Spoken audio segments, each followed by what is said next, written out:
इस वीडियो में हम लोग देखेंगे क्लास 8वीं पार्ट 3 फसल एवं उत्पादन एवं प्रबंधन के सभी प्रश्न उत्तर को देखेंगे। सही विकल्प चुनिए। नंबर 1 धान की फसल है।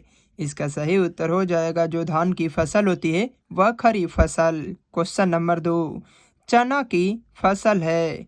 इसका सही उत्तर हो जाएगा रबी। क्वेश्चन नंबर 3 उर्वरक है। उर्वरक जो होता है वह अकार्बनिक लवण होता है। क्वेश्चन नंबर 4 खरपतवार हटाने को कहते हैं, खरपतवार हटाने को निराई कहते हैं। क्वेश्चन नंबर 5 अनाज का भंडारण किया जाता है जूट के बोरों में, धातु के पात्रों में, कोठियों में, एफसीआई गोदामों में, उपयुक्त सभी में। तो इसका सही उत्तर हो जाएगा उपयुक्त सभी, क्योंकि इसमें सभी में है। क्वेश्चन नंबर 2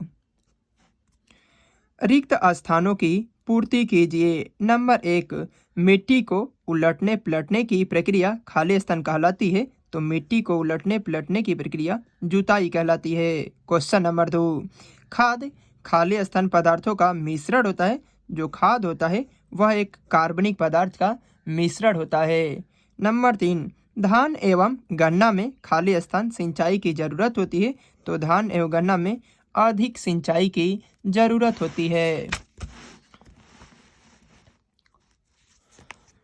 केचुए को किसान का खाली स्थान कहा जाता है, तो केचुए जो होते हैं केचुए को किसान का मित्र कहा जाता है। क्वेश्चन नंबर 5 फलदार पौधों को पानी देने का सबसे अच्छा तरीका खाली स्थान तंत्र है, तो ड्रिप तंत्र हो जाएगा इसका सही उत्तर।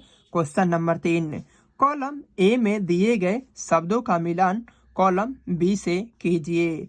खरीफ फसल के अंतर्गत धान एवं मक्का आ जाएगा, एक का मिलान हम सी से कर देंगे। क्वेश्चन नंबर 2 रबी फसल के अंतर्गत गेहूं, चना, मटर, दो का मिलान ई से हम लोग कर देंगे। नंबर 3 रासायनिक उर्वरक के अंतर्गत यूरिया एवं सुपर फास्फेट, इसका मिलान ऑप्शन ए से कर देंगे। नंबर 4 कार्बनिक खाद के अंतर्गत गोबर, मूत्र एवं पादप अवशेष, इसका मिलान बी से हो जाएगा। नंबर 5 हार्वेस्टर एक कटाई का यंत्र होता है, जो बचा है उसमें मिला देंगे डी से। क्वेश्चन नंबर 4 को देखेंगे। सिंचाई किसे कहते हैं, इसकी आवश्यकता क्यों होती है? तो इसका उत्तर यहीं से बुक में से खोज कर लिख लेंगे। सिंचाई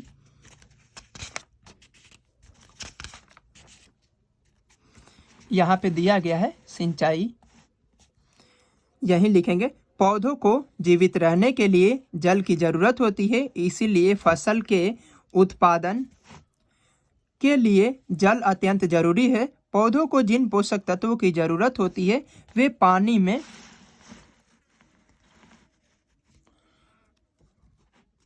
घुलकर जड़ों द्वारा पौधों को विभिन्न अंगों तक पहुंचाते हैं। पौधों में लगभग 90% जल होता है। बीजों का अंकुरण शुष्क स्थिति में नहीं हो सकता, इसीलिए जल आवश्यक है। अच्छी फसल उत्पादन के लिए फसलों को विभिन्न अंतराल पर पानी देना ही सिंचाई कहलाता है। यहीं से लिख लेंगे हम लोग। क्वेश्चन नंबर 2 को देखते हैं। खाद एवं उर्वरक में क्या अंतर है?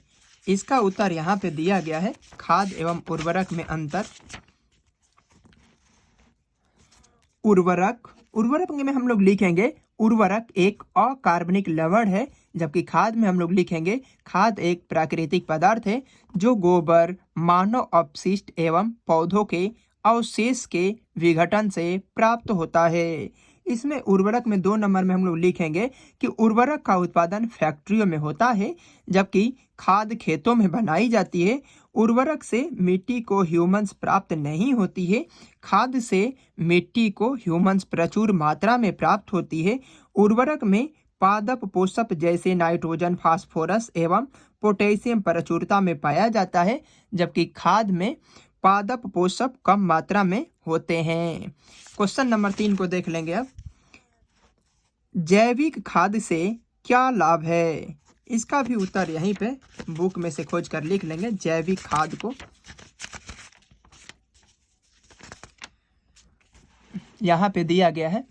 जैविक खाद से लाभ। जैविक खाद से मिट्टी की जल सोखने की क्षमता में वृद्धि होती है। इससे मिट्टी भरपूरी एवं सृंद्र हो जाती है, जिसके कारण गैस विनिमय सरलता से होता है। इससे मित्र जीवाणुओं की संख्या में वृद्धि होती है। मित्र यानी केचुए को कहा गया है। इससे मिट्टी का गठन सुधर जाता है। क्वेश्चन नंबर 4 को देखेंगे। खरपतवार क्या है, हम उनका नियंत्रण कैसे करते हैं? खरपतवार यहीं पर यहाँ पे है इसका उत्तर।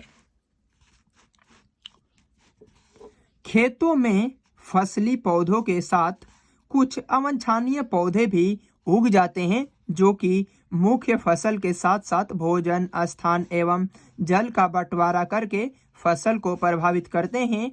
इन अवांछनीय पौधों को खरपतवार कहते हैं। साथ ही खरपतवार हटाने को भी निराई कहा जाता है। आगे वाले क्वेश्चन को देखेंगे। फसलों की उपज में सुधार हेतु महत्वपूर्ण सुझाव दीजिए। अच्छी किस्म के फसल उपजाने के लिए हम लोगों को कौन कौन से सुझाव देना चाहिए, इसको भी लिख लिए हैं कॉपी पे, इसको समझा देते हैं। फसलों के उपज में सुधार हेतु महत्वपूर्ण सुझाव दीजिए। लिखेंगे अच्छे किस्म के बीज का चयन करना चाहिए, समय समय पर सिंचाई करना चाहिए, जैविक खाद एवं उर्वरक का प्रयोग करना चाहिए, समय से निराई करना चाहिए, समय से बीजों का रुपाई करना चाहिए। आगे वाले क्वेश्चन को देख लेंगे।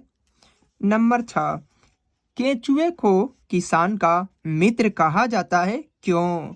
इसका उत्तर में हम लोग लिखेंगे, इसको कॉपी में नोट कर लिए हैं। केंचुए को किसानों का मित्र कहा जाता है, क्यों? इसका उत्तर में हम लोग लिखेंगे क्योंकि केंचुए मिट्टी को भरपूरी एवं छिद्रहीन बना देते हैं।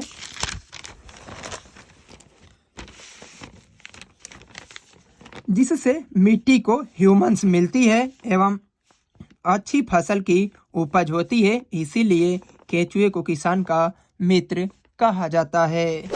इस प्रकार यह चैप्टर समाप्त होता है। क्रियाकलाप का क्वेश्चन खुद से करना होता है। नेक्स्ट वीडियो क्लास में हम लोग मिलेंगे कपड़े तरह तरह के, रेसे तरह तरह के, सभी प्रश्न उत्तर के साथ में।